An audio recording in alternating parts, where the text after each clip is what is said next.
तो वेलकम है आप सभी का एक बार फिर से मेडिकल इंस्टीट्यूट ऑफ साइंस के इस प्यारे सा प्लेटफॉर्म पर। पिछले दो लेक्चरों में हम लोगों ने कवर किया था पदार्थ के भौतिक गुण, पदार्थ के अभिलक्षण क्या है, पदार्थ की अवस्था क्या है। तीन अवस्था के बारे में हम लोगों ने डिस्कस किया था पिछले लेक्चर में। वो सॉलिड था, लिक्विड था, गैस था। तो अगर इसका डिटेल एक्सप्लेनेशन देखना है तो आप पिछले लेक्चर में देख सकते हैं। तो आज का हम लोगों का टॉपिक होने वाला है पदार्थ की अवस्था में परिवर्तन, कैसे पदार्थ का अवस्था चेंज होता है। तो टॉपिक क्या है? टॉपिक का नाम है पदार्थ की अवस्था में परिवर्तन, अवस्थाओं में परिवर्तन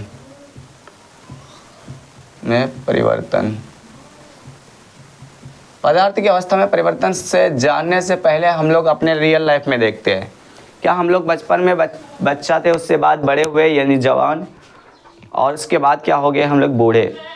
तो ठीक उसी प्रकार पदार्थ की अवस्था में भी परिवर्तन होता है।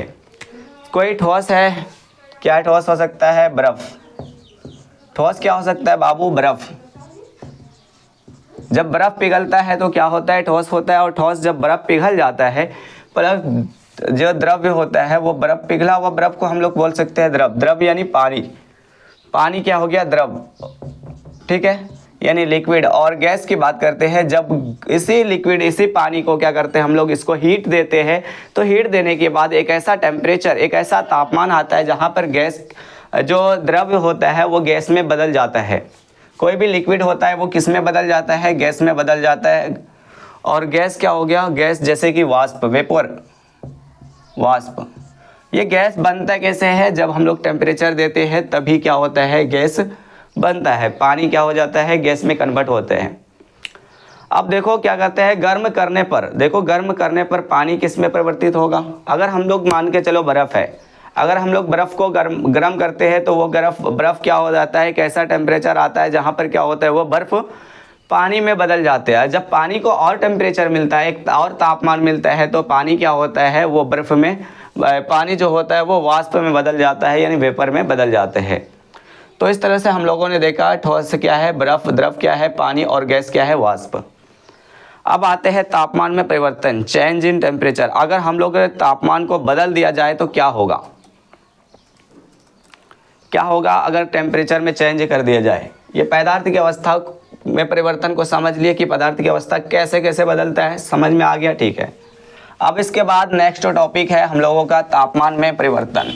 अगर हम लोग किसी भी ऑब्जेक्ट के तापमान को परिवर्तित कर देंगे तो क्या होगा? यानी change in temperature, change in temperature यानी तापमान में परिवर्तन। अगर किसी भी ऑब्जेक्ट का तापमान में परिवर्तन कर दिया जाए तो क्या होगा? सबसे पहला पॉइंट आता है गलनांक। क्या आपने गलनांक नहीं पढ़ा? पिछले कक्षा में हम लोगों ने सीखा था कि गलनांक है। क्या है गलनांक? गलनांक क्या होगा? इसका डिफिनेशन को जानते हैं। गलनांक यानी मेल्टिंग पॉइंट। इसका वर्ड से ही पता चल रहा है, कोई ना कोई चीज़, ऑब्जेक्ट क्या होगा, कोई वस्तु क्या होगा? गलेगा यानी पिघलेगा। तो मेल्टिंग पॉइंट इसको बोलते हैं। मेल्ट का मतलब ही होता है पिघलना, मेल्टिंग पॉइंट। तो कोई भी ऑब्जेक्ट होगा, गलनांक का मतलब क्या हो गया? पिघलना। गलनांक का मतलब क्या हो गया? पिघलना। तो कोई भी ऑब्जेक्ट क्या होगा? तो जिस तापमान पर, यानी हमारे वायुमंडल के दाब पर कोई ठोस पिघल कर द्रव बन जाता है। सिंपल सा देखो कि वो कहते हैं कि टेम्परेचर होगा एक ऐसा टेम्परेचर जहाँ पर वायुमंडलीय दाब होना चाहिए। क्या होगा? जिस तापमान पर वायुमंडलीय दाब पर कोई ठोस पिघल कर द्रव में परिवर्तित हो जाता है या द्रव में परिवर्तित हो जाता है, तो इस घटना को क्या कहते हैं हम लोग? गलनांक कहते हैं। गलनांक की बात करते हैं तो बर्फ का गलनांक क्या होता है? गलनांक का डिफिनेशन हमने देखा कि वो तापमान लिखना है आपको, ठीक है, जिस तापमान पर, तापमान कैसा? वायुमंडलीय दाब पर। हमारे शरीर पे क्या होता है? एक हमारे वायुमंडल द्वारा एक दबाव, प्रेशर डाला जाता है, ठीक है। तो वह वायुमंडलीय दाब पर हम लोगों को क्या करना है? कोई ठोस रहेगा और ठोस अगर पिघल कर द्रव में बन जाता है तो उसको ही क्या कहते हैं हम लोग? गलनांक। यानी ठोस क्या हो रहा है यहाँ पे? गलनांक में क्या हो रहा है? ठोस पिघल रहा है। किस पे पिघल रहा है? टेम्परेचर देने पे। क्या दे रहे हैं हम लोग? टेम्परेचर। तापमान दे रहे हैं, तो तापमान देने के बाद क्या हो रहा है? ठोस पिघल कर द्रव में परिवर्तित हो रहा है। किस में परिवर्तित हो रहा है? लिक्विड में परिवर्तित हो रहा है, यानी द्रव में परिवर्तित हो रहा है। बदल रहा है, चेंज हो रहा है, तो उसको बोलते हैं क्या, गलनांक। अब गलनांक क्या होता है, बर्फ़ का गलनांक 273 केल्विन होता है। बर्फ़ का गलनांक कितना होता है, 273.16 क्या, यस, तो 273.16 केल्विन। तो जो 273 होता है, इसको सुविधा के लिए हम लोग 273 केल्विन मानते हैं। तो पूछा जाए कि बर्फ़ का गलनांक कितना होता है, तो क्वेश्चन आएगा आपको ऑब्जेक्टिव में कि बर्फ़ का गलनांक कितना होता है, तो आप क्या करोगे, बर्फ़ का गलनांक 273 केल्विन डाल दोगे, या तो क्या करेंगे, इसको 0 डिग्री सेल्सियस कहते हैं, या डिग्री सेल्सियस में पूछा जाए तो कितना होगा, 0 डिग्री सेल्सियस। तो 0 डिग्री सेल्सियस पे क्या होता है, बर्फ़ पिघल देते हैं। बर्फ़ बनता भी क्या किस पे है, 0 डिग्री सेल्सियस पे, और पिघलता भी कहाँ पे है, 0 डिग्री सेल्सियस पे ही। अब जब कहता है जब बर्फ़ पिघलती है तो बर्फ़ का तापमान नहीं बढ़ता। क्या हम लोग देखो बर्फ़ को पिघाल रहे हैं, तो क्या बर्फ़ का टेम्परेचर बढ़ता है, नहीं बढ़ता है।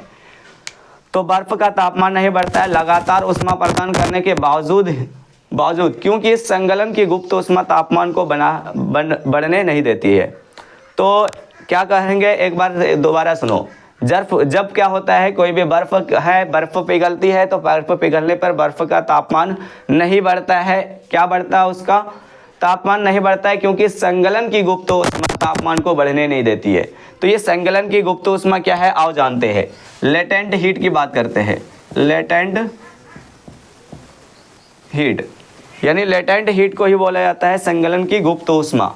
तो लेटेंट हीट को ही क्या बोलते हैं, लेटेंट हीट को बोलते हैं संगलन की गुप्त ऊष्मा। संगलन की गुप्त ऊष्मा। तो संगलन की गुप्त ऊष्मा क्या होगा, आओ जानते हैं। संगलन की गुप्त ऊष्मा क्या है, वायुमंडलीय दाब पर, मेरे बात को ध्यान से सुनो, लिखना है इसको, वायुमंडलीय दाब पर 1 किलोग्राम ठोस को उसके गलनांक पर द्रव्य में बदलने के लिए जितनी ऊष्मीय ऊर्जा की आवश्यकता होती है उसे ही संगलन की गुप्त ऊष्मा कहते हैं। इसमें क्या होती है, 1 किलोग्राम कोई ठोस लेते हैं, उसको बदलने के लिए, किस लिए, बदलने के लिए ऊर्जा की आवश्यकता होती है, ऊष्मीय ऊर्जा। कौन सा ऊर्जा, ऊष्मीय ऊर्जा। और 1 किलोग्राम ठोस रहेगा, ये क्या रहेगा, 1 किलोग्राम ठोस। इस ठोस को बदलने के लिए जितनी ऊष्मीय ऊर्जा की आवश्यकता होती है, किस में बदलने के लिए, द्रव में। तो द्रव में बदलने के लिए जितनी उसमें ऊर्जा की आवश्यकता होती है उसी को कहते हैं संगलन की गुप्त ऊष्मा। संगलन की गुप्त ऊष्मा। एक बार और बता दे फिर से, लेटेंट हीट यानी संगलन की गुप्त ऊष्मा क्या है, तो कहते हैं कि वायुमंडलीय दाब पर एटमॉस्फेयर का प्रेशर तो रहेगा ही रहेगा। 1 किलोग्राम ठोस को उसके गलनांक, उसका जो गलनांक 0 डिग्री सेल्सियस है, उस पर द्रव में बदलने के लिए जितनी उसमें ऊर्जा की आवश्यकता होती है उसे ही क्या बोलते हैं, उसको बोला जाता है संगलन की गुप्त ऊष्मा। संगलन की गुप्त ऊष्मा समझ में आया। तो बर्फ़ की तुलना में 0 डिग्री सेल्सियस पर अधिक होती है। क्या रहा, बर्फ़ की कणों की तुलना में 0 डिग्री सेल्सियस पर पानी के कणों से अधिक ऊर्जा होती है। तो बर्फ़ अगर कोई 0 डिग्री सेल्सियस पे बर्फ़ है, क्या है, बर्फ़ है यानी आइस है। क्या है, 0 डिग्री सेल्सियस पर अगर कोई आइस है तो आइस का पर पानी के कणों से अधिक ऊर्जा होती है। और 0 डिग्री सेल्सियस पर भी पानी है तो बर्फ़ की जो ऊर्जा होती है वो ज़्यादा होती है एज कम्पेयर टू द पानी। मान के चलो 0 डिग्री सेल्सियस पर क्या होता है, ठंडा होता है पानी, तो ठंडा है और ये वाष्प क्या है, बर्फ़ भी बना हुआ है, क्योंकि पिघला गया है तो इसका बर्फ़ का जो ऊर्जा होगा वो ज़्यादा होगा। ठीक है, यहाँ तक समझ में आया। इसके बाद नेक्स्ट कॉन्सेप्ट क्या है, नेक्स्ट है हम लोगों का क्वाथनांक। क्वाथनांक 2 चीज़ें समझा, पहले क्या सीखे हम लोग, गलनांक। तो गलनांक क्या होता है, जिस तापमान पर कोई ठोस पिघल कर द्रव में परिवर्तित हो जाती है उसको क्या कहते हैं, गलनांक। और जिस गलनांक की बात करते हैं तो 0 डिग्री सेल्सियस, इसमें ऊर्जा भी देने पर क्या होता है, 0 डिग्री सेल्सियस पर बर्फ़ जो होता है बर्फ़ का गलनांक होता है। लेकिन जब बर्फ़ पिघलती है तो बर्फ़ का तापमान नहीं बदलता है, ठीक है ना। तापमान क्या होता है, कभी भी नहीं बदलता है। ठीक है, तो यहाँ सारा कॉन्सेप्ट क्लियर है। तो इसके बाद नेक्स्ट टॉपिक क्या है हम लोगों का, बॉइलिंग पॉइंट। क्या है बॉइलिंग पॉइंट, नेक्स्ट टॉपिक है हम लोगों का चेंज इन टेम्परेचर में ही नेक्स्ट टॉपिक है बॉइलिंग पॉइंट। बॉइलिंग पॉइंट यानी क्वथनांक।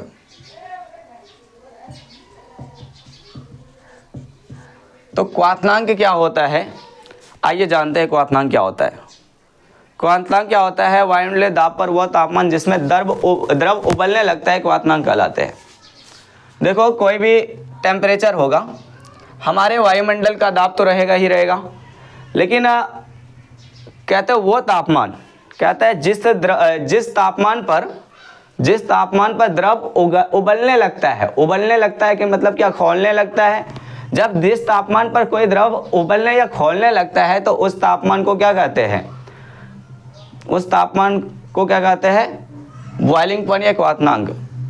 तो इसको क्या बोलेंगे हम लोग, एक पानी है, इस पानी को क्या कर रहे हैं हम लोग, टेम्परेचर दे रहे हैं, और वो टेम्परेचर देने के बाद ये क्या करेगा, उबलना शुरू कर देगा।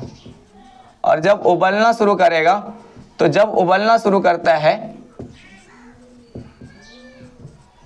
उबलना शुरू करता है तो उस तापमान को क्या कहते हैं, क्वथनांक या गलनांक। क्वथनांक कहते हैं उसको, क्या कहते हैं, क्वथनांक। तो जल का क्वथनांक कितना होता है, जल कितने डिग्री सेल्सियस पर उबलते हैं। जल का क्वथनांक की बात करते हैं, जल का क्वथनांक यानी बीपी यानी बॉइलिंग पॉइंट कितना होता है, 373 केल्विन। या इसको डिग्री सेल्सियस में लेते हैं तो 100 डिग्री सेल्सियस पर पानी उबलने लगता है। ठीक है, यहाँ तक कॉन्सेप्ट क्लियर, किसी को कोई डाउट नहीं है। अब देखो डिग्री सेल्सियस से, अगर डिग्री सेल्सियस में है तो डिग्री सेल्सियस से हम लोग केल्विन में कैसे बदलेंगे, ये देखते हैं। तो डिग्री सेल्सियस मान के चलो 0 डिग्री सेल्सियस है, तो 0 डिग्री सेल्सियस में सिर्फ 273 जोड़ देंगे। कितना जोड़ देंगे, 273 जोड़ देंगे, तो ये केल्विन बराबर हो जाएगा। केल्विन कितना हो जाएगा, 273 जोड़ना है, तो 273 जोड़ेंगे तो ये 0 डिग्री सेल्सियस में क्या हो गया, 273 केल्विन। अगर मान के चलो हमारे पास 100 डिग्री सेल्सियस है, अगर 100 डिग्री सेल्सियस है, इसको केल्विन में कन्वर्ट करना है तो 273 जोड़ दो। जब 273 जोड़ेंगे तो 373 केल्विन आ जाएगा, 373 केल्विन आ जाएगा। ठीक है, अगर हमारे पास क्या है, अगर हमारे पास कोई भी चीज़ तापमान को केल्विन में दिया गया है और उसको डिग्री सेल्सियस में बदलने के लिए कह रहा है, तो हम लोग क्या करेंगे, जितना डिग्री सेल्सियस है, जितना डिग्री सेल्सियस दिया हुआ है, उसको हम लोग क्या करेंगे, 273 में घटा देंगे। तो जब 273 में डिग्री सेल्सियस को घटाएंगे तो हम लोगों का क्या निकल जाएगा, बताओ ना क्या निकलेगा, बताओ। तो 273 में जो डिग्री सेल्सियस दिया हुआ है उसको घटाएंगे, तो डिग्री सेल्सियस में जब भी दिया हुआ तो हम लोग कन्वर्ट कर सकते हैं ना। अब देखो यहाँ पर हम लोग का फार्मूला क्या है, देखो केल्विन बराबर क्या होता है, केल्विन बराबर होता है डिग्री सेल्सियस प्लस 273 केल्विन। ठीक है, 273 ये केल्विन में कन्वर्ट करना है। अगर हमको डिग्री सेल्सियस में करना है, जो केल्विन में दिया हुआ है उसमें केल्विन को घटा देना है 273 में। ठीक है, जब 273 में घटाएंगे तो इस तरह से डिग्री सेल्सियस निकल जाएगा। ठीक है, जैसे देखो ये 100 है, 100 है, तो अगर 100 डिग्री सेल्सियस को जोड़ा जाए तो 373 हो गया। अगर हमको 100 डिग्री सेल्सियस को केल्विन में बदलेंगे तो क्या करेंगे, 273 जोड़ देंगे। तो अगर हम देखो 100 डिग्री सेल्सियस दिया हुआ है और केल्विन का पता नहीं है और इसको हमको निकालना है, क्या केल्विन में बदलना है, तो 273 इसको लाएंगे, माइनस है इधर जाएगा, प्लस हो जाएगा, तो 273 और प्लस में 100 बराबर केल्विन, यानी 273 प्लस में 100 मतलब 373 केल्विन। इस तरह से हम लोग क्या कर सकते हैं, केल्विन को बदल सकते हैं केल्विन में डिग्री सेल्सियस। ठीक है, यहाँ तक कोई दिक्कत कोई परेशानी नहीं है। अब आते हैं अगला टॉपिक, वाष्पीकरण की गुप्त ऊष्मा। वाष्पीकरण की गुप्त ऊष्मा, पहले हम लोगों ने देखा कि latent heat of fusion, latent heat of boiling point, latent heat को देखा हम लोगों ने, गुप्त संगलन की गुप्त ऊष्मा, लेटेंट हीट ऑफ फ्यूजन को देखा था हम लोगों ने। अब आते हैं नेक्स्ट टॉपिक है संगलन की गुप्त ऊष्मा, तो सीख लिया हम लोग। वाष्पीकरण की गुप्त ऊष्मा सीखते हैं। वाष्पीकरण की गुप्त ऊष्मा क्या है, वाष्पीकरण की गुप्त ऊष्मा, गुप्त ऊष्मा। वाष्पीकरण की गुप्त ऊष्मा किसे कहते हैं? तो वाष्पीकरण की गुप्त ऊष्मा को जानेंगे। वाष्पीकरण की गुप्त ऊष्मा क्या होता है, मेरे बात को ध्यान से सुनो। वायुमंडलीय दाब पर 1 किलोग्राम द्रव को उसके क्वथनांक पर, उसका जो मेल्टिंग पॉइंट है उस पर वाष्प में बदलने के लिए जितनी ऊष्मीय ऊर्जा की आवश्यकता होती है उसे वाष्पीकरण की गुप्त ऊष्मा कहते हैं। तो क्या कहेंगे कि 1 किलोग्राम द्रव्य है, 1 किलोग्राम द्रव्य है, उसके क्वथनांक द्रव्य है, उसको क्या करेंगे हम लोग, जितना ऊर्जा की आवश्यकता होगा, ऊर्जा की आवश्यकता होगा और उसको बदलने के लिए वही क्या कहलाएंगे, 1 किलोग्राम द्रव को 1 ग्राम को द्रव को वाष्प में बदलने के लिए जितनी ऊर्जा की आवश्यकता होगी उसको क्या कहेंगे हम लोग, वाष्पीकरण की गुप्त ऊष्मा। इसको क्या करना है, हमको वाष्प में बदलना है। ठीक है, समझ में आया? यस या नो? समझ में आ गया? अब देखो, जब पानी को उबाला जाता है तो उसका तापमान में वृद्धि नहीं होता है। बहुत से लोग समझते होंगे कि पानी को जो उबालते हैं तो उसका टेम्परेचर बढ़ जाता होगा, पर ऐसा नहीं है, तापमान 100 ही रहता है, क्योंकि वाष्पीकरण की गुप्त ऊष्मा पानी कणों के बीच आकर्षण को तोड़ती है।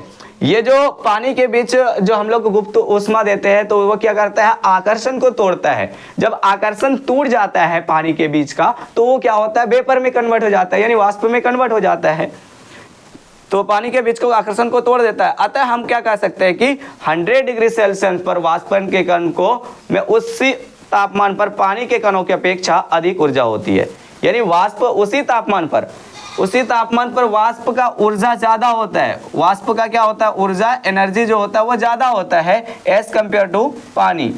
अगर पानी उबल रहा है उसी तापमान पर, क्योंकि हम लोग जानते हैं कि 100 डिग्री सेल्सियस पर पानी उबलना लगता है, लेकिन वाष्पीकरण की गुप्त ऊष्मा क्या कर रहा है, उसके बीच जाकर उसके बीच जो संबंध है, रिलेशन है, अगर फोर्स ऑफ अट्रैक्शन है तो उसको तोड़ रहा है। तोड़ने के कारण भी पानी का कण क्या हो रहा है, ऊपर आ रहा है। ठीक है, यहाँ तक कोई दिक्कत, कोई परेशानी नहीं है। ठीक है, अब देखो कैसे हम लोग इसको ये करते हैं। ठीक है, क्या करते हैं, बदलते हैं। जैसे कि हम लोग देखो, जैसे कि हम लोग क्या करते हैं, ठोस लेते हैं। ठोस को अगर गर्म करते हैं तो क्या होता है, गर्म कर देंगे तो क्या हो जाएगा, गर्म करेंगे तो ठोस पिघल जाएगा ना।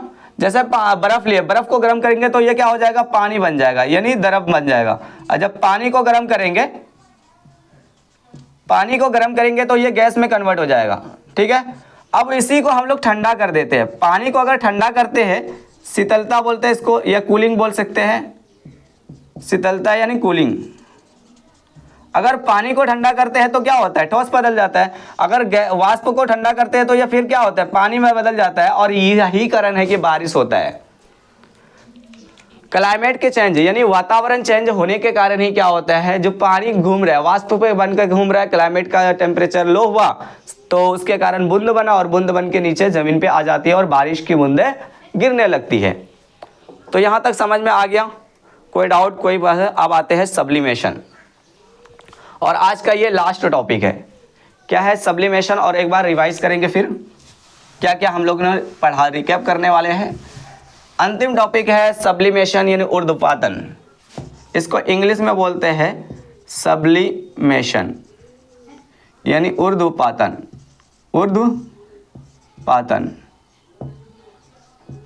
ऊर्ध्वपातन का मतलब समझते हो, कभी पढ़े हो, नहीं पढ़े कोई बात नहीं, आइए सीखते हैं।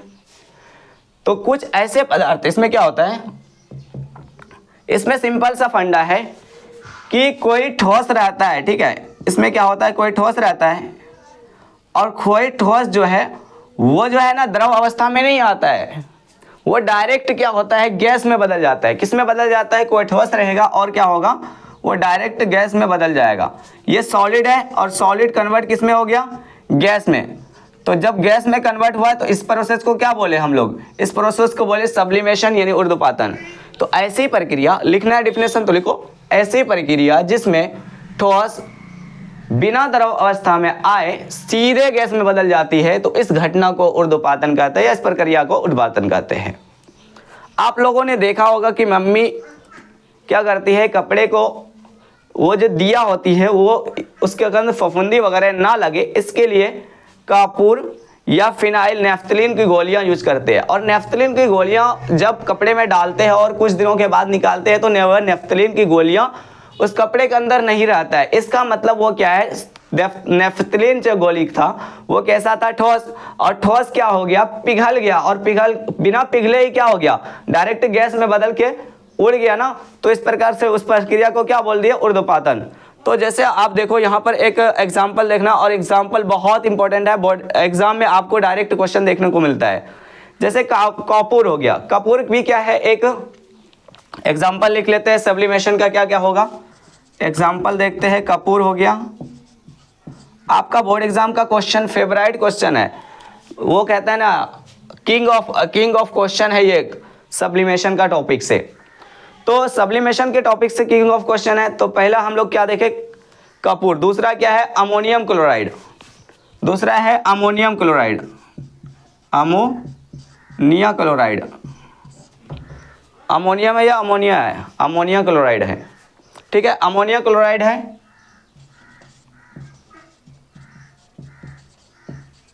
अमोनियम क्लोराइड है। और दूसरा तीसरा अमोनियम क्लोराइड हो गया, इसके बाद अमोनियम क्लोराइड हो गया, और ये दोनों क्या है, और एक हो गया नेफ्थलीन, एक हो गया नेफ्थलीन की गोली,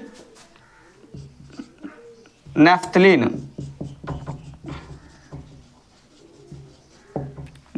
हो गया। ये सारे जो होते हैं बिना द्रव अवस्था में आए बिना सीधे गैस में बदल जाते हैं।